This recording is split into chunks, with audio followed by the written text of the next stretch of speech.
Assalamualaikum warahmatullahi wabarakatuh. Bismillahirrahmanirrahim. Alhamdulillahirabbil alamin. Wassalatu wassalamu ala asyrofil anbiya'i wal mursalin sayyidina wa habibina wa maulana Muhammadin wa ala alihi wa sahbihi ajma'in. Asyhadu an la ilaha illallah wahdahu la syarika lahu wa asyhadu anna Muhammadan abduhu wa rasuluh. Maka kalau Allah Ta'ala fi kitabihil karim wa huwa astaqul qawli a'udzu billahi minasyaitonir rajim. Bismillahirrahmanirrahim. Ya ayyuhalladzina amanu minkum walladzina utul ilma darajat wa qala alaihi shalatu wassalam may yuridillahu bihi khairan yufaqihuhu fid-din. Hadirin yang dimuliakan oleh Allah, mari sama-sama untuk menambah keberkahan berdasarkan sabda Rasul, yaitu kullu amrin balin la yubda bil basmalah fahuwa afdal. Segala hal yang baik dan positif, sekalipun itu baik dan positif, kalau kita tidak mulai dengan membaca bismillah, maka kata Rasul akan terputus dari keberkahan Allah Subhanahu wa Ta'ala. Maka untuk menambah keberkahan, mari kita mulai taklim ini dengan membaca Bismillahirrahmanirrahim. Hadirin yang dimuliakan oleh Allah, dalam waktu yang sangat terbatas ini kita akan membahas satu hadis sahih yang diriwayatkan oleh Al-Imam Al-Bukhari dan Imam Muslim, yaitu Bismillahirrahmanirrahim. An Abi Hurairah radhiyallahu anhu qala, dari sahabat Rasulullah yang dikenal dengan nama Abu Hurairah. Abi Hurairah ini sebetulnya namanya adalah Abdurrahman bin Sakhr, karena beliau suka kucing, ya, saking suka dan sayangnya kepada kucing. Pernah suatu hari kucing tidur di atas sorban dia.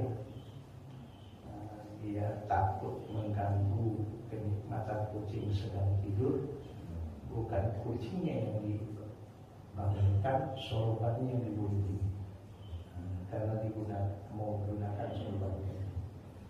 Sehingga Abdurrahman bin Sakhr ini karena saking sayangnya dengan kucing, dia disebut Abu Hurairah.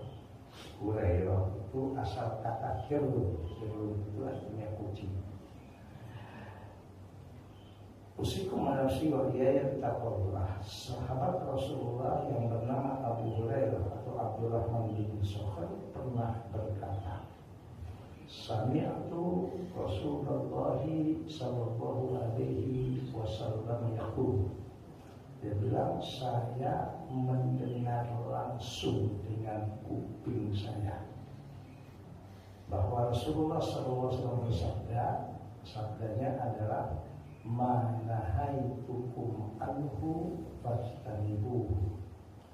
Segala apapun yang dilarang, yang dilarang terhadap kalian untuk dilakukan, fajtanibuhu, tinggalkan. Tidak usah bertanya.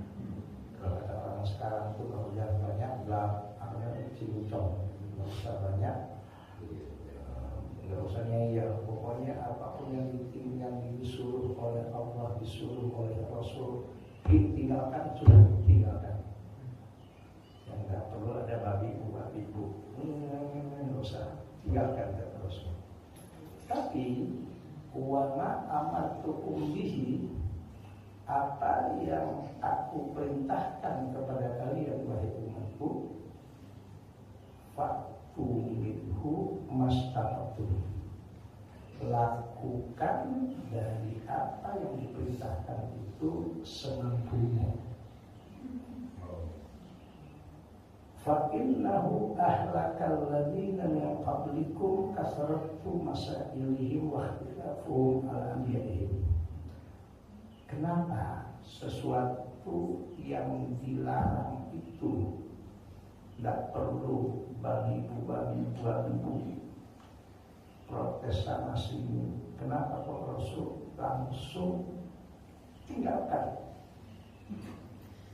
Tapi sesuatu yang diperintahkan kata Rasul, lakukan. Tapi semampumu melakukannya. Tapi kalau dalam meninggalkan larangan, nggak ada kata-kata apa yang dilarang untuk kalian lakukan, tinggalkan semampumu, nggak ada. Tapi ketika apa yang diperintahkan kepada kalian untuk dilakukan, lakukan semampumu. Kenapa? Fa'inna ma'ahlakal ladina min qablikum, karena yang banyak membinasakan dan menghancurkan umat-umat sebelum kalian, kata Rasul, itu kasratu masailihim, terlalu banyak nanya sesuatu hal yang mestinya tidak perlu dipertanyakan. Wahtilafuhum ala anbiya'ihim, dan juga menentang apa yang disampaikan oleh para nabi dan oleh para rasul terhadap kalian. Hadis ini hadis sahih yang diriwayatkan oleh Al-Imam Al-Bukhari dan Imam Muslim dari sahabat Abi Hurairah radhiyallahu anhu. Pertanyaannya adalah, apa rumusan sesuatu yang dilarang dalam agama? Dan apa rumusan sesuatu yang diperintahkan dalam agama? Dan apa hikmah dan manfaatnya kita meninggalkan hal tersebut? Sesuatu yang dilarang, apa hikmahnya kita tinggalkan? Dan apa hikmahnya sesuatu yang diperintahkan itu kita lakukan? Jawaban yang paling simpel, segala apapun yang dilarang segala apapun yang dilarang oleh Allah, bahkan oleh Rasul untuk dilakukan oleh hamba-hambanya atau oleh umatnya, segala sesuatu yang dilarang itu adalah sesuatu yang sudah pasti negatif. Negatif terhadap siapa? Terhadap hamba itu. Negatif terhadap siapa? Negatif terhadap umat itu. Kalau dia tetap ngeyel melakukan sesuatu yang dilarang, sudah pasti akan membahayakan dan akan mendatangkan sesuatu hal yang negatif menurut Allah untuk orang tersebut. Sama halnya, sesuatu yang diperintahkan oleh Allah untuk dilakukan oleh manusia itu pasti sesuatu hal yang positif. Positif menurut siapa? Positif menurut Allah. Untuk siapa? Untuk orang yang diperintahkan melakukan perintah itu. Nanti kita buktikan. Nah, di dalam hukum syar'i, hukum syar'i itu ada dua. Ada nanti disebut dengan hukum taklifi, ada hukum wad'i. Hukum taklifi itu hukum yang langsung berhubungan dengan pembebanan, baik dibebankan untuk melakukan atau dibebankan untuk meninggalkan, atau pilihan bagi orang yang dibebankan melaksanakan hukum itu. Siapa orang yang dibebankan untuk melaksanakan hukum syar'i itu? Yaitu namanya mukallaf. Nah, apa syarat mukallaf itu? Syarat mukallaf itu 3. Jika seseorang itu seorang muslim dan dia sudah balik dan dia berakal sehat, itu namanya mukallaf. Mukallaf itu apa? Orang yang layak untuk dibebankan menjalankan hukum syar'i. Nah, syaratnya 3. Jika manusia itu seorang muslim atau muslimah, dia sudah balik dan dia berakal sehat. 3 itu aja syaratnya. Nah, dia seorang muslimah, ya. Maka karena dia seorang muslimah atau seorang muslim balik dan berakal sehat, maka dia dibebankan untuk melaksanakan sholat 5 waktu. maka dia dibebankan untuk berpuasa di bulan Ramadan, maka dia dibebankan untuk berzakat, maka dia dibebankan untuk melaksanakan ibadah haji jika sudah memenuhi persyaratan. Kalau orang ini ketika sudah memenuhi persyaratan untuk berzakat dia tidak zakat, maka dia berdosa. Siapa mukallaf itu? Kalau itu ada pertanyaan, enak dong jadi orang kafir, nggak dosa kalau nggak sholat. Memang orang kafir itu nggak dosa kalau dia nggak sholat. Orang kafir itu nggak dosa kalau dia nggak berpuasa di bulan Ramadan. Kalau Pak Haji Udori nggak sholat dosa, orang kafir nggak dosa. Orang kafir itu nggak dosa, nggak puasa di bulan Ramadan enggak.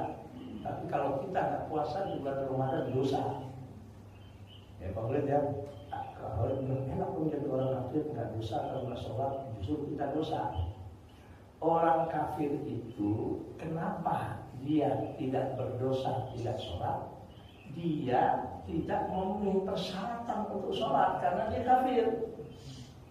Sekalipun dia paksakan dia untuk sholat, dipaksakan untuk puasa karena dia kafir, sholatnya nggak sah, puasanya nggak sah. Ya, puasanya nggak sah. Tapi orang kafir itu sekalipun tidak berdosa, tidak sholat, tidak berdosa, tidak puasa, tidak berdosa, tidak zakat, dia sudah punya biangnya dosa yang mengalahkan dosa apapun. Apa itu? Kekafirannya itu. Kenapa? Allah mengatakan dalam Al-Quran surat Al-Baqarah ayat 21. Apa kata Allah? A'udzu billahi minasyaitonir rajim. Bismillahirrahmanirrahim.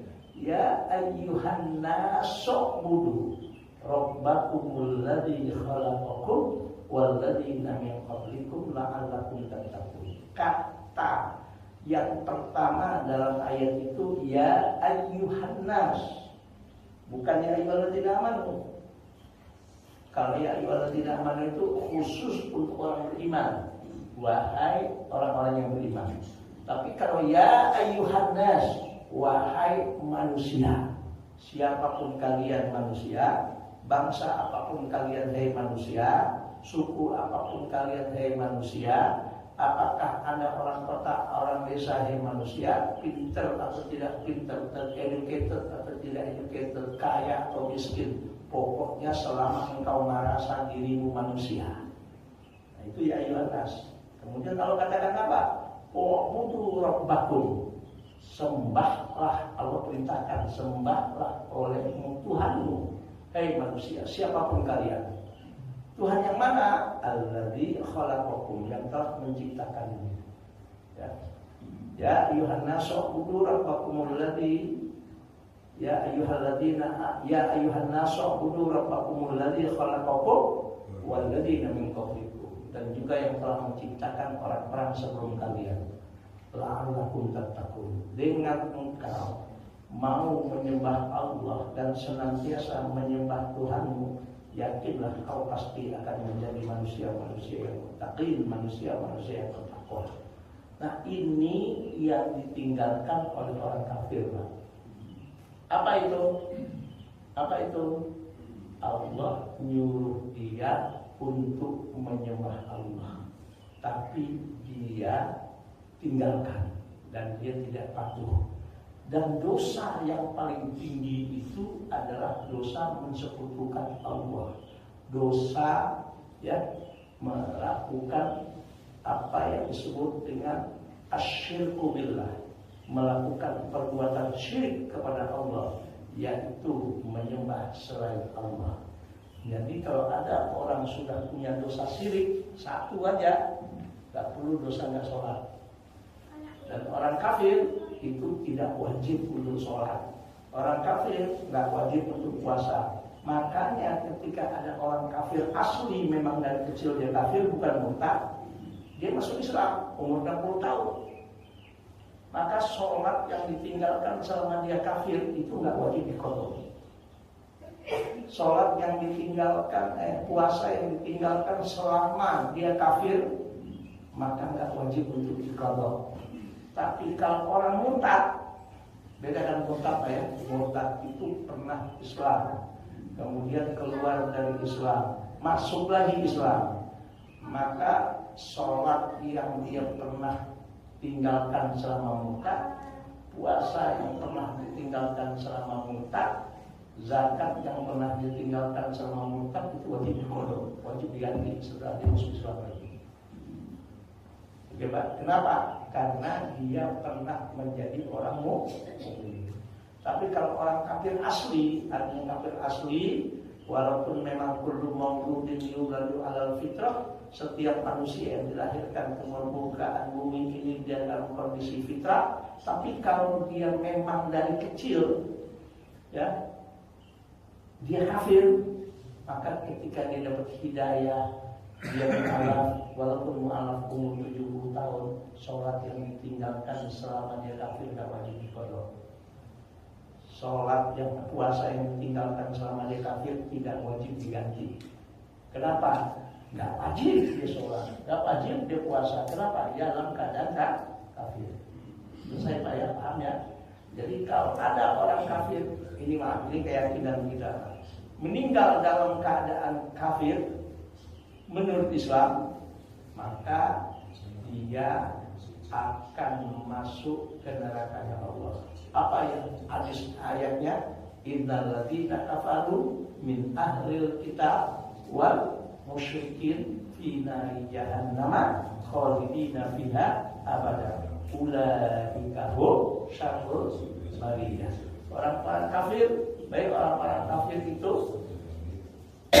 innal ladzina kafaru min ahlil kitab, yang asal usulnya dari ahlul kitab, wal musyrikin, atau orang-orang musyrik, fi nari jahannam, di akhirat nanti tempatnya di neraka jahanam, khalidina fiha abada, dan dia kekal abadi di neraka tersebut. Ini keimanan yang harus kita yakini. Tapi bukan berarti orang kafir itu di dunia boleh kita apakan, itu tidak boleh. Tetap dia adalah makhluk Allah, tetap dia adalah manusia. Soal dia beriman atau tidak di permukaan bumi ini bukan urusan kita. Urusan siapa? Urusan dia dengan Allah Subhanahu wa ta'ala. Maka Islam mengajarkan salah satunya, ya, orang kafir itu ada 4 macam.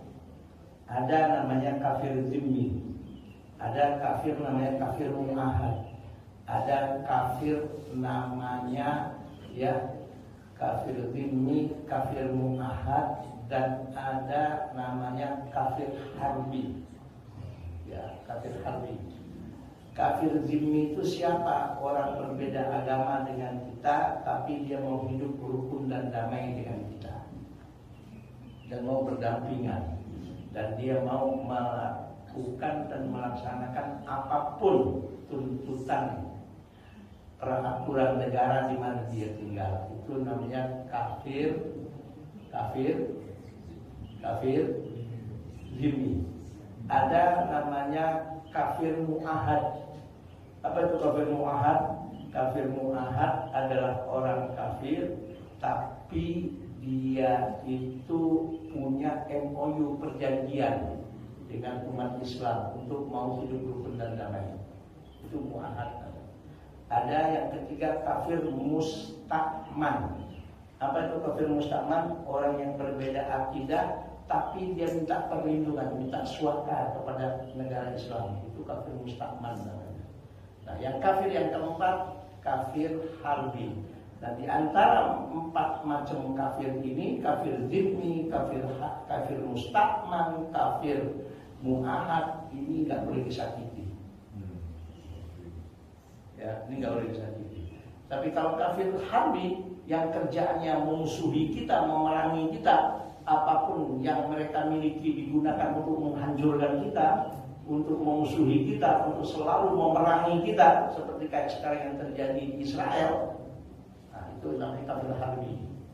Nah, itu baru kita tidak boleh lari ketika mereka melakukan peperangan dan memerangi kita. Musuh tidak dicari, namun kalau ada musuh kita tidak lari.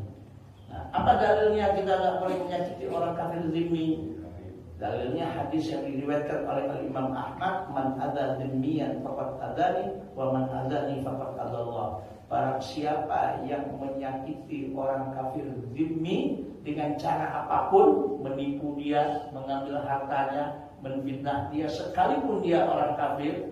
Tapi kalau dia orang kafir zimmi, bahkan juga mustakman dan muahad, maka orang itu nggak boleh kita sakiti. Kalau kita sakiti berarti kita sama menyakiti.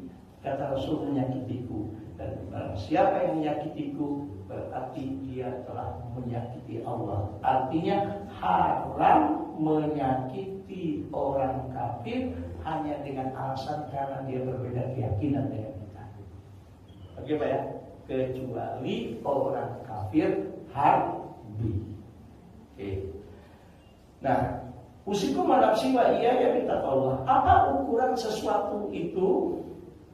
Ya, sesuatu itu sesuatu yang dilarang oleh agama dan sesuatu yang diperintahkan oleh agama. Sesuatu yang dilarang oleh agama itu adalah sesuatu yang yang dilarang oleh agama untuk kita lakukan itu adalah pasti sesuatu hal yang negatif, hal yang membahayakan diri kita sendiri. Dan sesuatu yang diperintahkan itu adalah hal yang pasti positif dan bermanfaat. Maka hukum syar'i itu ada dua. Ada namanya hukum taklifi, ada hukum wad'i. Kalau hukum taklifi itu ada dua macam. Ada berbentuk namanya tuntutan, ada berbentuk pilihan. Ya, ini hukum taklifi Pak. Tolong dengarkan supaya kita ngerti agama kita Pak. Ya. Nah, yang berbentuk tuntutan itu dua macam. Ada namanya iktida'ul fi'li, ada iktida'ul tarki. Tuntutan kepada kita sebagai hamba-hambanya Allah untuk kita lakukan. Tapi ada juga tuntutan untuk kita tinggalkan. Tuntutan untuk kita lakukan itu dua macam.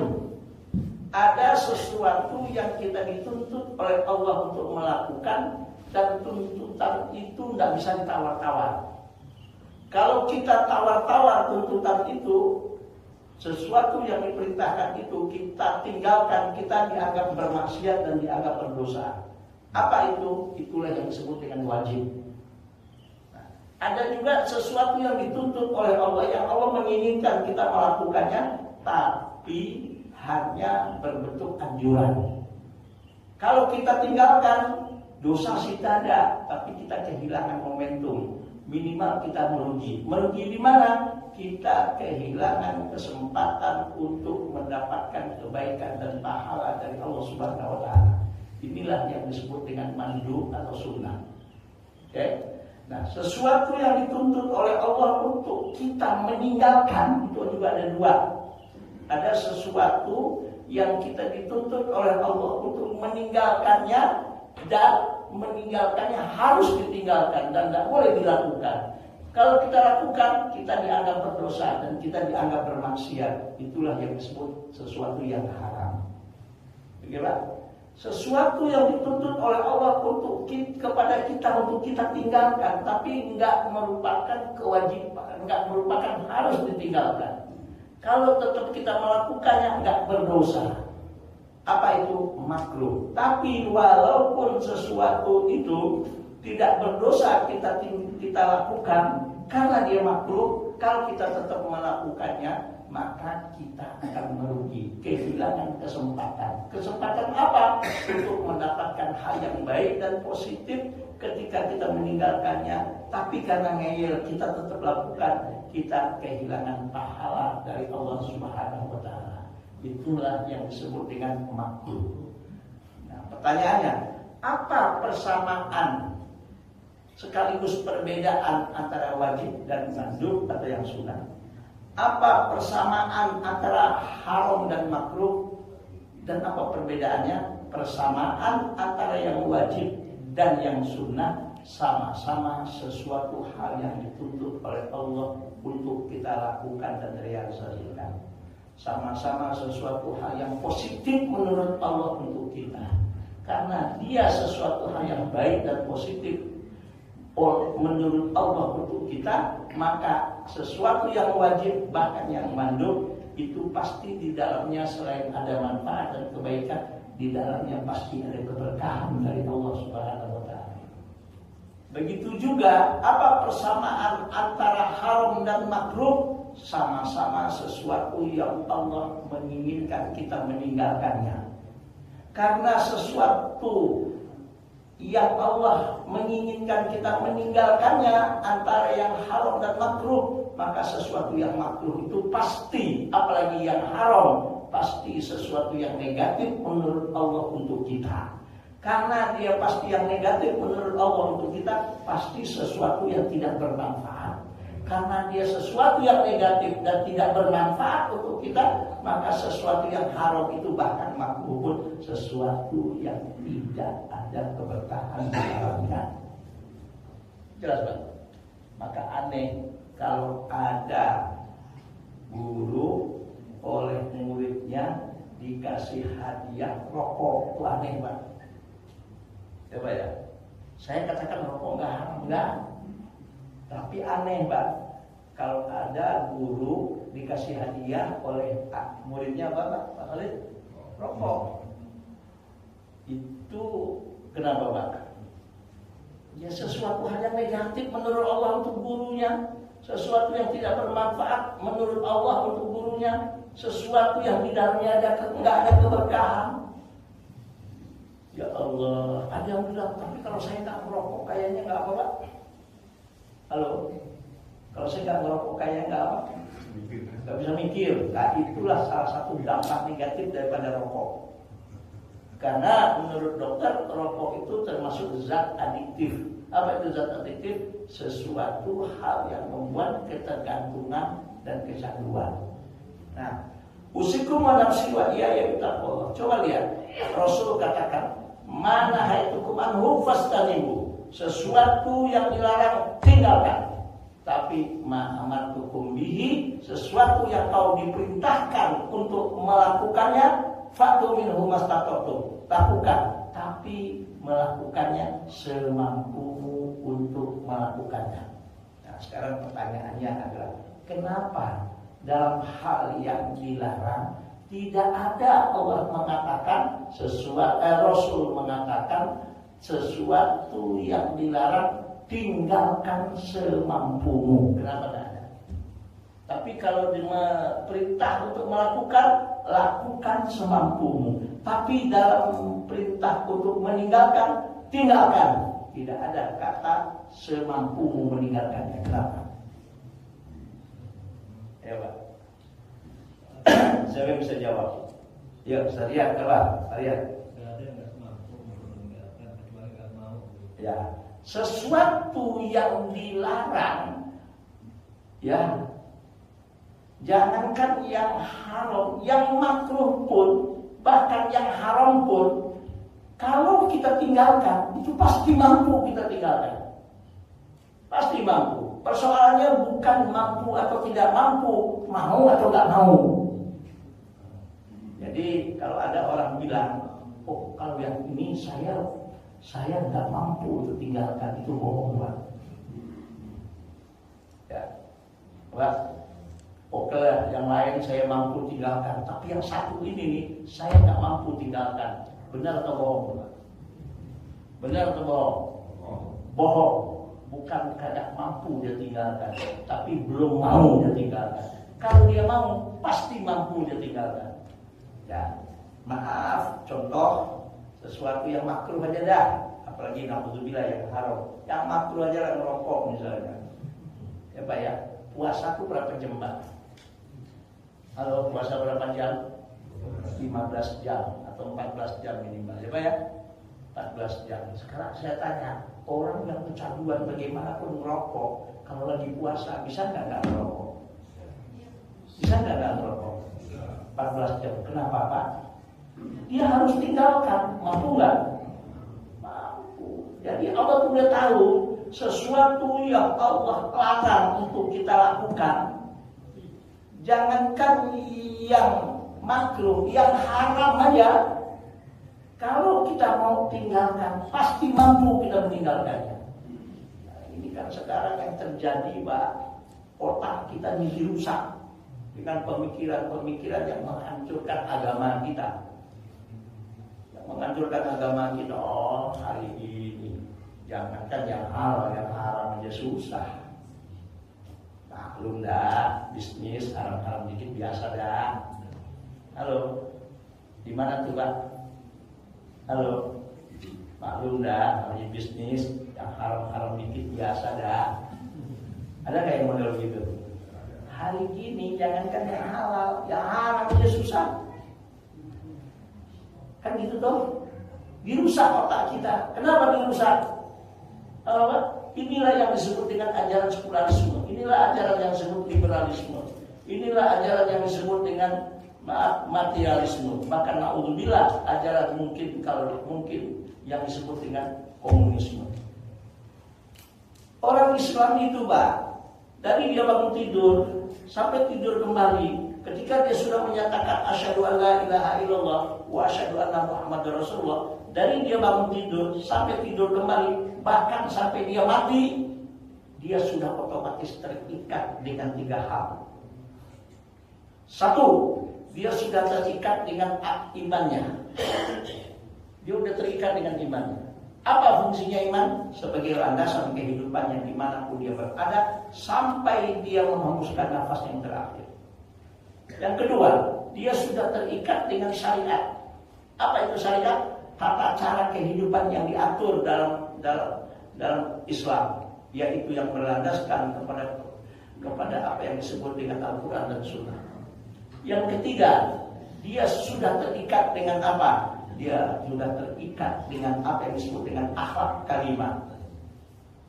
Syariat itu tata cara kehidupannya, iman itu landasan kehidupannya, akhlak mulia itu harus dipakai. Kalau dia menjadi seorang muslim dimanapun dia berada, dia berbisnis harus berbisnis memakai akhlak mulianya. Dia berpolitik harus pakai akhlak mulia dalam berpolitik. Dia bergaul, berinteraksi dengan siapapun, dia harus memakai akhlak mulia dalam bergaul dan berinteraksi. Dan tidak ada alasan, saya kan sekarang sedang tinggal di negara sekuler yang penduduknya mayoritas non-muslim.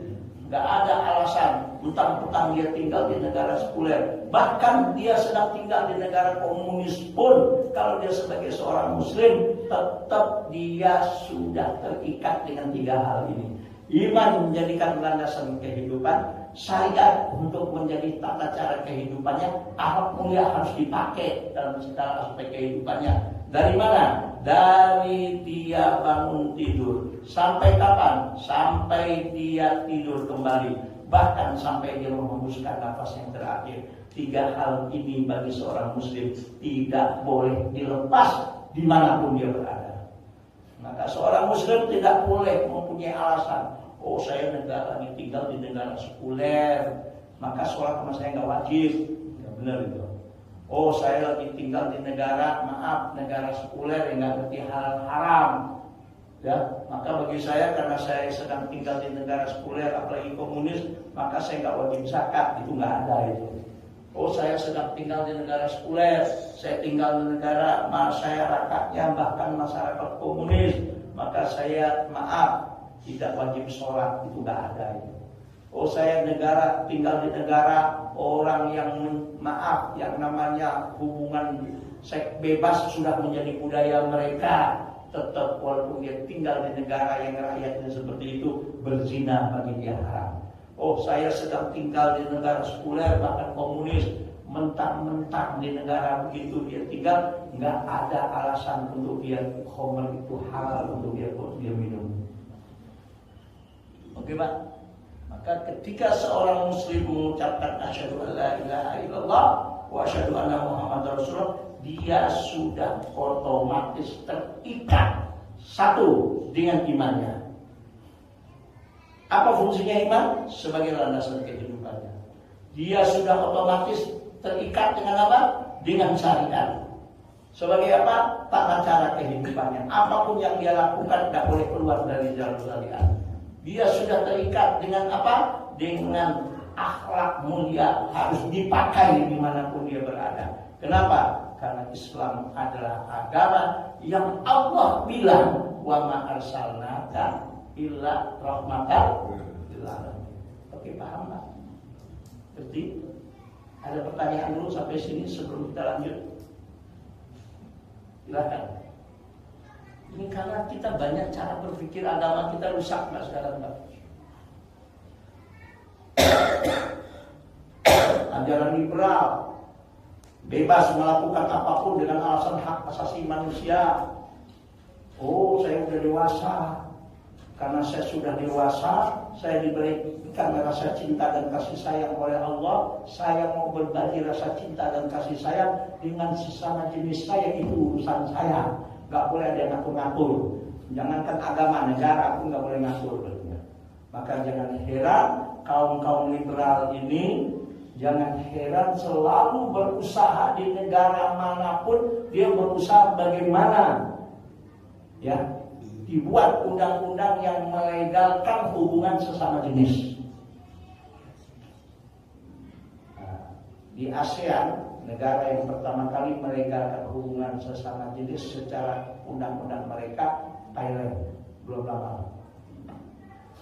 Di Asia, negara yang dari sudah lama melegalkan hubungan sesama jenis adalah Taiwan. Oke, Pak? Amerika baru melegalkan pernikahan sesama jenis, yaitu tahun 2005. Pada 2005. Ya Allah. Kenapa kok bisa terjadi kayak gini? Karena manusia mempunyai ajaran namanya liberalisme. Maka nggak boleh itu, karena itu urusan pribadi saya, urusan cinta itu, saya mau berbagi dengan sesama jenis saya, laki-laki, terserah urusan saya. Lahirlah kaum-kaum yang disebut kaum gay, kaum-kaum yang disebut dengan kaum lesbian.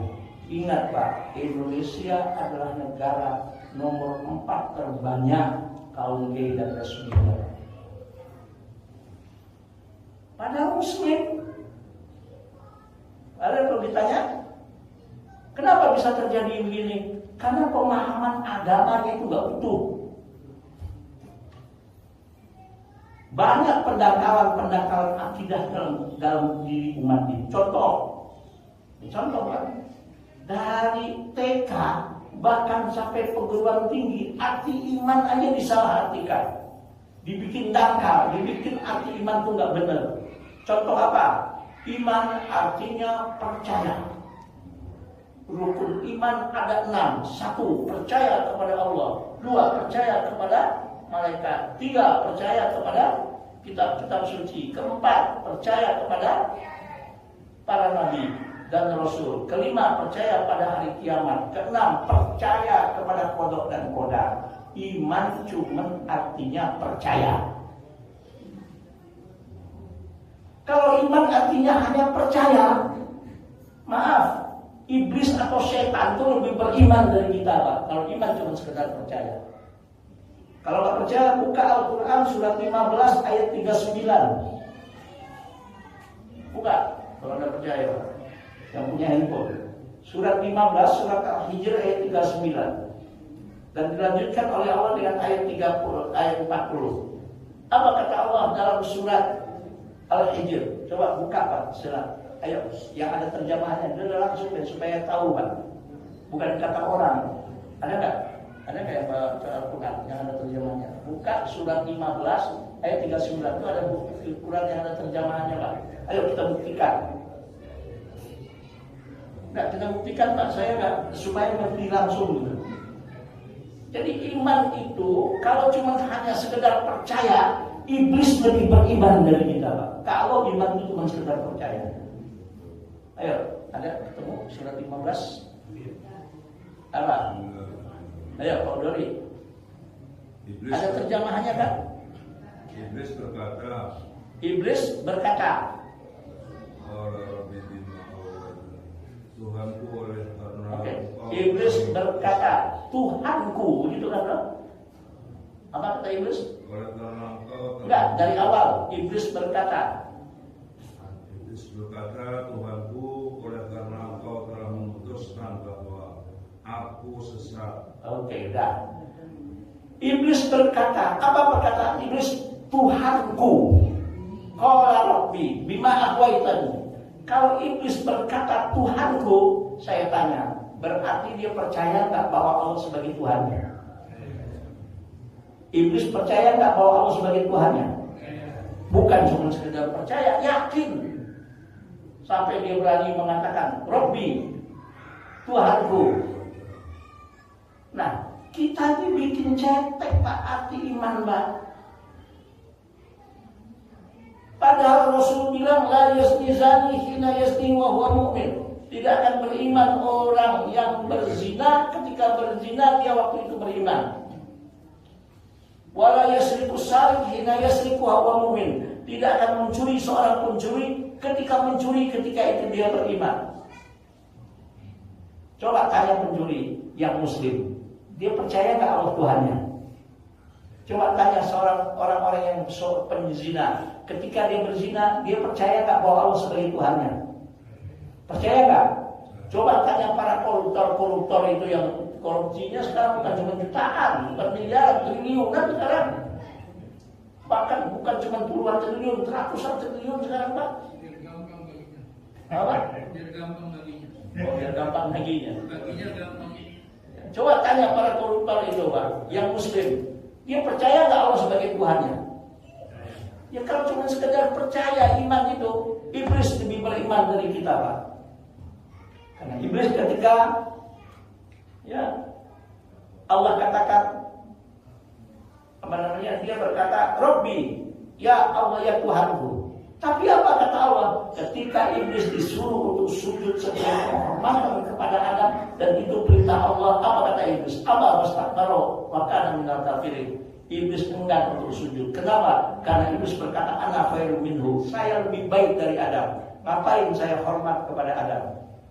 Karena dia enggan untuk hormat kepada Adam, apa wastakbara, dan dia takabur sombong, wa kana minal kafirin kata Allah. Maka iblis itu walaupun dia yakin Allah sebagai Tuhannya, bukan cuma sekedar percaya, dia yakin dan dia ucapkan ke hadapan Allah Rabbi. Tapi Allah katakan karena dia enggan untuk sujud, karena dia selain enggan untuk sujud, dia merasa hebat dan dia sombong. Allah katakan wa kana minal kafirin.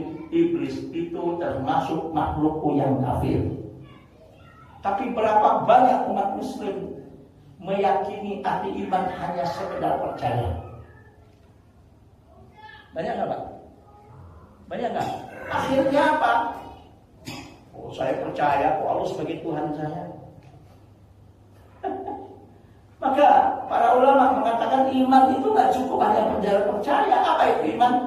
Tasdiqu bil qalbi wal qawlu bil lisan wal amalu bil arkan. Iman itu adalah membenarkan dari lubuk hati yang dalam dengan jujur, ya, membenarkan dengan hati dari lubuk hati yang dalam. Dan apa yang dibenarkan dari lubuk hatinya yang dalam itu la ilaha illallah Muhammadur Rasulullah, itu dia ucapkan dengan lidahnya, wal qawlu bil lisan, dan gak cukup cuma sekedar ya dari lubuk hatinya yang dalam, dan gak cukup cuma diucapkan, tapi wal amalu bil arkan, dia laksanakan dan dia lakukan apa yang diyakini dari lubuk hatinya yang dalam itu dan dari apa yang diucapkannya itu. Kalau ukuran iman seperti ini, iman kita kayaknya gimana?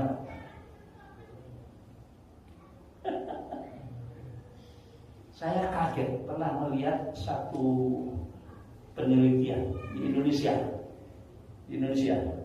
Ternyata orang Muslim yang mayoritas di Indonesia itu Mbak, nggak sampai 37% yang sholat 5 waktunya terjaga.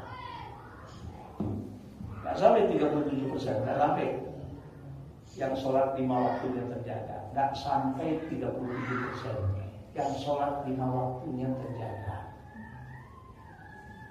Berarti yang sholatnya bolong-bolong banyak nggak Pak?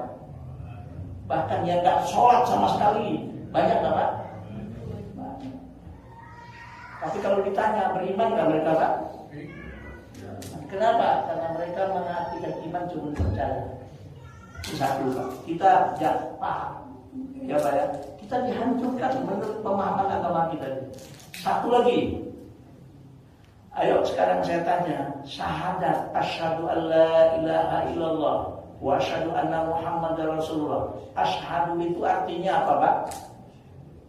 Halo, artinya apa, Pak? Aku bersaksi. Maaf, kalau cuma sekedar aku bersaksi, iblis juga bersaksi Allah sebagai Tuhannya. Betul? Iblis bersaksi nggak sebagai Tuhannya?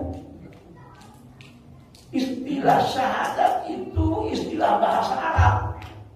Jangan diterjemahkan atau dipahami atau disimpulkan ya, dengan kesimpulan yang tidak sesuai dengan bahasa aslinya.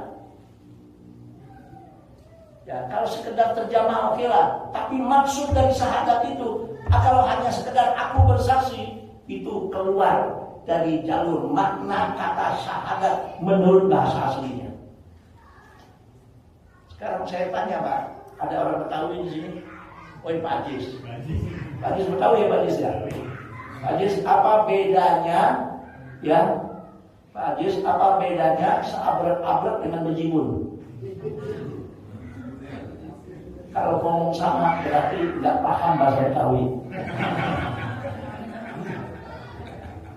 Serius? Apa? Bedanya bejibun dengan seabrek-abrek apa? Iya banyak, tapi ada perbedaan.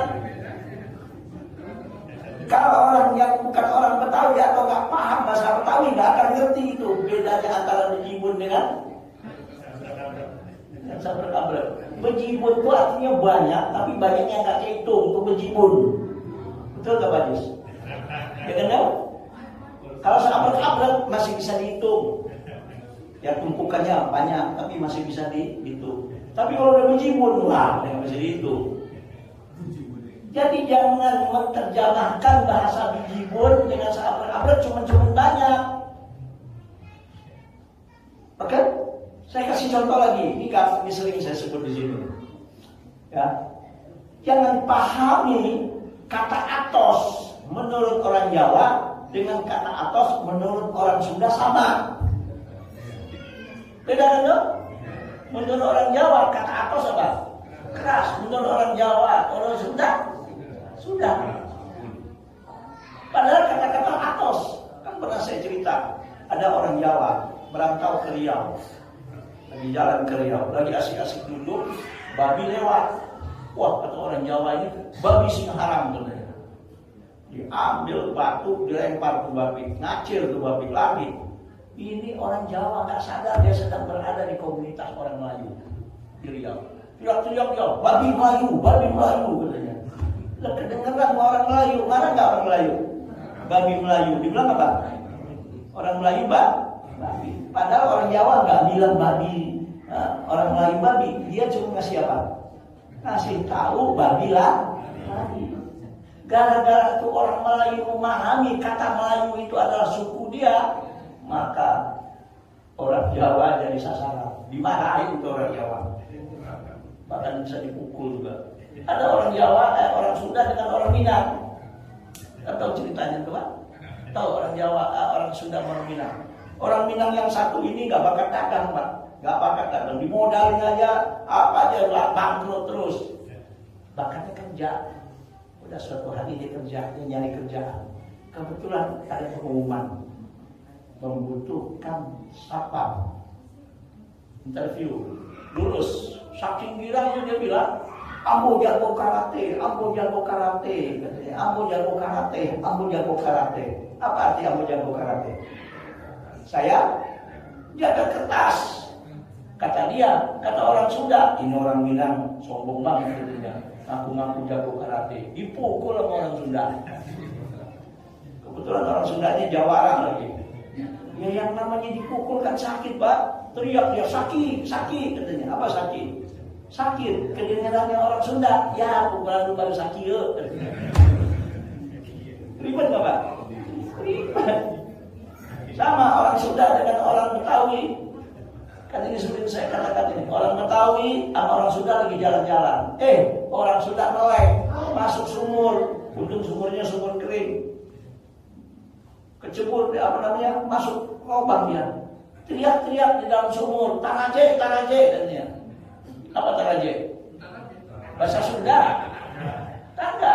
Orang Sunda ini minta tangga supaya dia bisa naik. Apa kata orang Betawi? Sombong banget orang Sunda, udah mau mati, gue bantuin tanaje, katanya.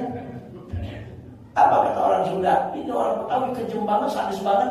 Gue udah minta tangga, dia datang-datangin tangga, katanya. Gara-gara apa, Pak? Memaksakan memahami bahasa Sunda dengan bahasa Betawi. Al-Quran hadis itu bahasa Arab. Kalau kita paksakan memahami kata syahadat cuman bersaksi, iblis juga bersaksi Allah sebagai Tuhannya. Maka silakan buka kamus Arab ke Arab. Ya, kamus Arab ke Arab. Syahadat itu dalam bahasa Arab, menurut orang Arab dan menurut pemahaman orang Arab, kata syahadat itu otomatis ada 3 kata yang langsung terkandung di dalamnya yang tidak bisa dipisahkan. Apa itu? 1, kata ikrar. Apa itu ikrar? Pengakuan secara jujur dari lubuk hati yang dalam. Kedua, apa? Kata selain ikrar, pengakuan di situ ada kata al-qasam, sumpah. Yang ketiga, kata syahadat itu terkandung dalamnya kata al-mitsaq. Apa itu mitsaq? Janji setia. Jadi ini menurut orang Arab, Pak, ya, menurut pemahaman orang Arab, karena syahadat itu bahasa Arab. Kalau kita terjemahkan cuma aku bersaksi. Kalau cuma sekedar aku bersaksi, iblis juga bersaksi Allah sebagai Tuhannya. Karena kita memaksakan memahami kata syahadat, asyhadu cuma aku bersaksi. Padahal menurut orang Arab dan menurut bahasa Arab, syahadat itu artinya ikrar, sekaligus di situ ada qasam, sekaligus di situ ada mitsaq. Apa itu ikrar? Ikrar adalah pengakuan secara jujur dari lubuk hati yang dalam. Apa itu qasam? Sumpah. Apa itu mitsaq? Janji setia. Jadi ketika orang Arab mengucapkan syahadat, itu artinya saya mengungkapkan dari lubuk hatiku yang dalam secara jujur, dan saya juga bersumpah dan juga berjanji setia bahwa tiada Tuhan selain Allah dan Muhammad adalah Rasulullah. Tapi kata syahadat dibikin cetek maknanya. Cuma gara-gara apa, Pak? Terjemahannya aku bersaksi. Kalau terjemahan oke lah, seperti itu. Tapi tolong pahami kata syahadat. Nggak cukup dengan bahasa terjemah. Karena kata syahadat istilah Arab, kita nggak akan pernah memahami istilah itu secara benar, kecuali menurut orang Arab itu syahadat itu artinya apa. Sama dengan kita nggak akan pernah memahami kata bejibun dengan kata sahabat-sahabat, kecuali menurut orang Betawi bejibun dan sahabat-sahabat itu artinya apa. Kalau cuma sekedar banyak, oh beda. Bejibun artinya banyak, yang enggak dihitung. Sahabat-sahabat sekalipun banyak masih bisa dihitung. Paham nggak? Kacau. Kalau orang Melayu memahami apa kata orang Jawa, babi Melayu dengan pemahaman dia orang Melayu, kacau nggak? Kacau nggak, Pak? Kacau. Ini gara-gara kita memahami istilah-istilah dalam agama kita, bahkan yang berhubungan dengan akidah, kita memaksakan atau hanya pemahaman kita sebatas apa yang kita tahu dan apa yang kita dapatkan. Dan yang sedihnya, yang didapatkan itu mana yang nggak utuh.